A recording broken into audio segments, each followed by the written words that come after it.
मटकी फोड़ दिहले हमार मटकी फोड़ दिहले हमार। Presented by Deepak Kumar. Mahadev digital recording studio Siwan. Yashoda मैया लल्ला तोहार मटकी फोड़ दिहले हमार।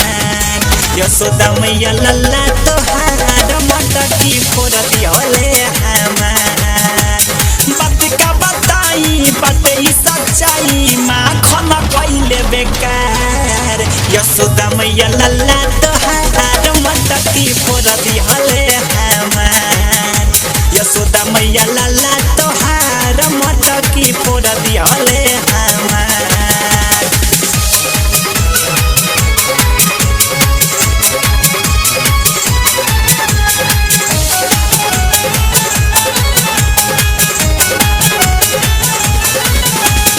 कही दूध खोआ मलाई तो देता पारे नासी हो। हद से भी ज्यादा कान्हा तोहार करता रे बदमाशी हो करता रे बदमाशी हो। कही दूध खोआ मलाई तो देते पारे नासी हो। हद से भी ज्यादा कान्हा तोहार करता रे बदमाशी हो। चोरी चुपे आके घर में समा के छुंडा वाले ले हजार। यशोदा मैया लल्ला तोहार मटकी फोड़ दिहले हमार।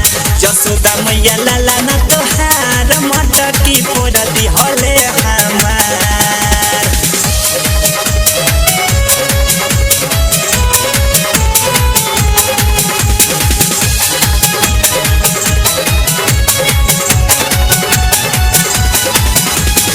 ऐसे काहे करत बारे उनका के समझा दना।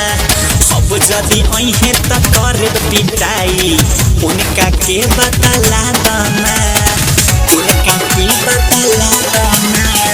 ऐसे काहे करत बारे उनका के समझा दना।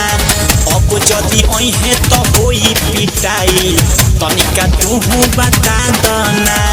नहीं डटेलू कुछ ना देखेलू बढ़ावलू देके प्यार। यशोदा मैया लल्ला तोहार मटकी फोड़ दिहले हमार।